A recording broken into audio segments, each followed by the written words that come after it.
Okay sir.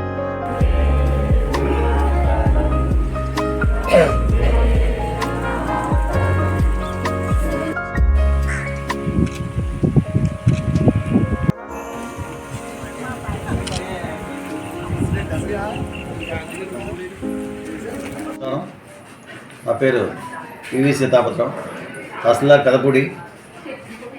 అందరికీ ముందుగా పెదపూడి మండలంలో ప్రజాప్రతినిధులకు, అధికారులకు, మండల స్థాయి ప్రజాప్రతినిధులకు, గ్రామస్థాయి ప్రజాప్రతినిధులకు, అదేవిధంగా నా సహచర ఉద్యోగులకు, పెదపూడి యావత్ ప్రజానీకానికి అందరికీ 79వ స్వాతంత్ర దినోత్సవ శుభాకాంక్షలు తెలియజేసుకుంటున్నాను.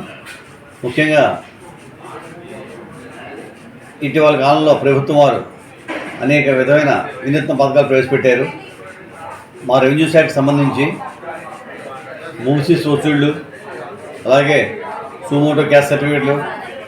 సుమోటో క్యాస్ట్ సర్టిఫికేట్ ఏంటంటే విఆర్ఓస్ ఇంటి వద్దకు వచ్చి ఆ అభ్యర్థి యొక్క కుల విచారణ నిమిత్తం చేసి దానికి పైగా రిపోర్ట్ పంపిస్తారు. భవిష్యత్తులో ఏ ఒక్క అభ్యర్థి కూడా వారి కొల ధృవీకరణ పత్రం నిమిత్తం దరఖాస్తు చేసుకోవడం అవసరం లేదు. అటువంటి సదుపాయాలు కూడా కలిగేసింది. అదేవిధంగా ప్రభుత్వం చక్కగా రోజు నుంచి స్త్రీలందరికీ కూడా ఉచిత బస్సు ప్రయాణం కలిగజేసింది. కాబట్టి ప్రజలందరూ ఇటువంటి అవకాశాన్ని వినియోగించుకుని, అదేవిధంగా ఎంఆర్ఓ తహసీల్దార్ ఆఫీస్కి సంబంధించి మీకు ఎటువంటి ఇబ్బందులు ఉన్నా సరే, ఏమైనా సరే నేరుగా తహసీల్దార్ని సంప్రదించవచ్చు. ఈ విషయంలో ప్రజలు ఎటువంటి అపోహలు గురికావద్దని, మధ్యవర్తులు ఎవరైనా చెప్తే కనుక నమ్మొద్దని తెలియజేసుకుంటాను. మీ అందరికీ మేము అందుబాటులో ఉంటామని, అదేవిధంగా మా గ్రామ రెవెన్యూ అధికారులు కూడా అందుబాటులో ఉంటారని తెలియజేసుకున్నాం. Thank you.